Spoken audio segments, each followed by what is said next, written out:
Bernard was a very learned man, again for his time. Yes, he studied the Hebrew text, studied other texts as well. It could well be something that he found in there that gave these people the idea that there's something worth having in Jerusalem. It's speculative, but it's a good speculation. It seems a very logical thing. You have people studying these old documents who suddenly want to get their people to some of these old places mentioned in these documents. They're looking for something. Personally, I honestly don't know what it was they found, except that people considered it important. Nobody knows for sure. Whatever it was, nobody knows where it went. And it's a real mystery. But there's no shortage of theories, any of which could be correct. Documents, Ark of the Covenant, Holy Grail, whatever that is. But they certainly had their secret. A very old text records the find. We repaired to the secret vault and let down one of the companions as before. The sun at this time was at its meridian height, the rays of which enabled him to discover a small box or chest standing on a pedestal curiously wrought and overlaid with gold.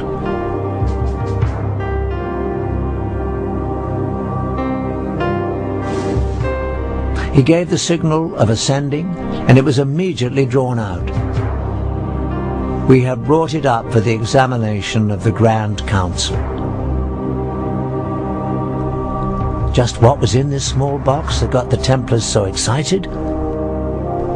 Clearly, a group of Christian knights, bound by the vow of poverty, were not interested in anything of material value. More likely it was an object of great religious significance. To this day, we still do not know exactly what the Templars found in the secret vault. What we do know is that news of the find brought Count Hughes of Champagne, the man who bankrolled the expedition back to Jerusalem, to join his former vassals. Once there, he immediately gave up all his worldly possessions to serve under them, as one of the Knights Templar.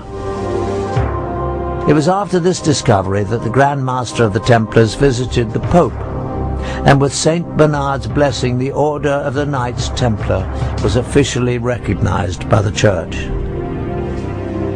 All over Christendom, men rushed to join the Knights, leaving behind their families, giving over all their worldly possessions, and taking on the difficult vows of poverty and chastity.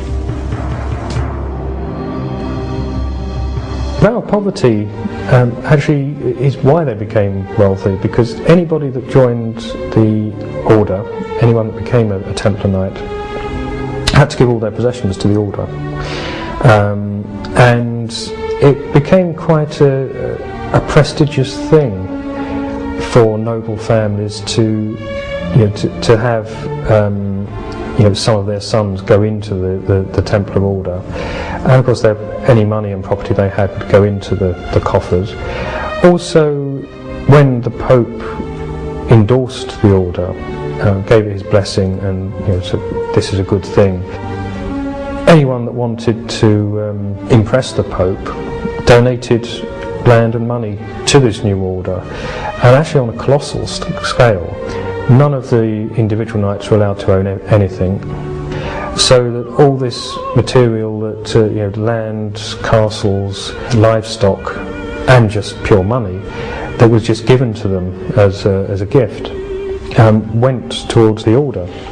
Their reputation was as the most feared, efficient fighting force on the Christian side.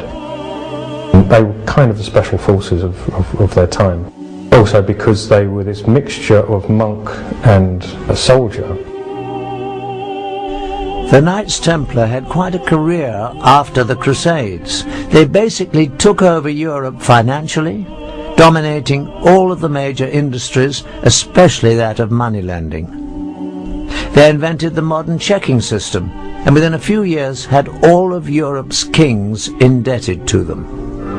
They were far too big for their boots in many respects, certainly as far as the Pope and many kings were concerned. They were unbelievably rich.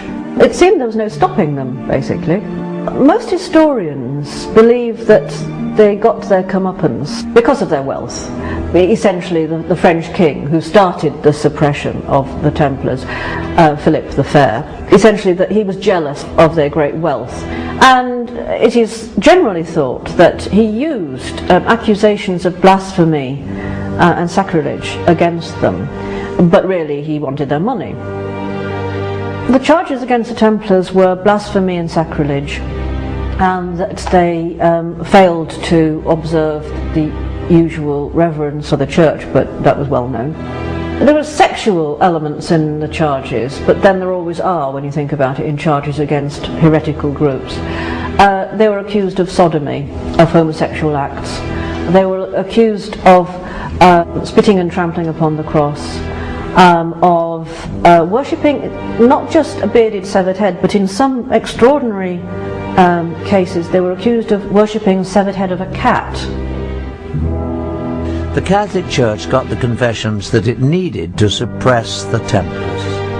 On Friday the 13th, 1307, the Pope officially disbanded the Order of Knights. Their Grand Master was burned at the stake. By the middle of the 1300s, the Knights of Templar seemed to have completely disappeared and their treasury confiscated.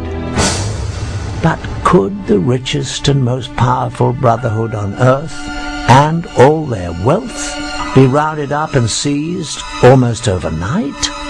No. The highly trained and organized Templars only went quickly underground, taking most of their wealth with them. They evolved into an enormously powerful and well-financed secret society. Indeed, as history unfolded, the facts show that Templars never went anywhere except out of the public view. But with one added dimension: an extreme hatred for the Catholic Church. At the same time, the Priory of Zion assumed that they would meet a similar fate from the Church. They too seemed to disappear, but again, only from the public eye. Over more than 400 years, from the 14th through the late 18th centuries, the Masons, Assassins, the Priory of Zion, and the Templars existed as relatively isolated secret societies with a limited reach, until, on May the 1st, 1776, in Bavaria, the human race saw what might be its darkest day. Adam Weishaupt, a Jesuit-trained professor of canon law, well-versed in the occult, formed a new secret organization that would unite all the secret societies for an unthinkable purpose: to gain complete control over the world and its resources, and to achieve total domination of its people. Weishaupt euphemistically described it as a new world order. His diabolical brotherhood was founded on a synthesis of the themes of secret societies that had gone before.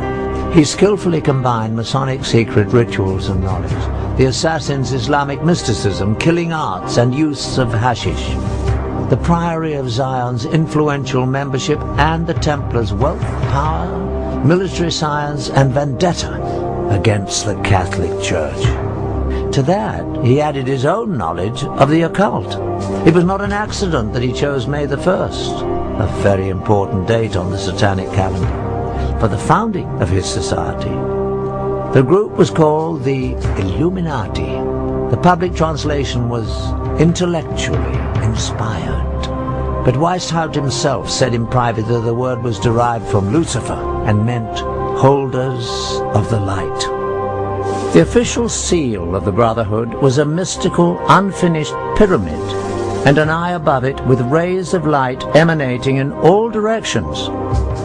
The eye represented the all-seeing, all-knowing nature of the illuminated Brotherhood reigning above the world. To his followers, the founder listed the 5 top-secret primary means that would be used to accomplish his dark goal of total world domination.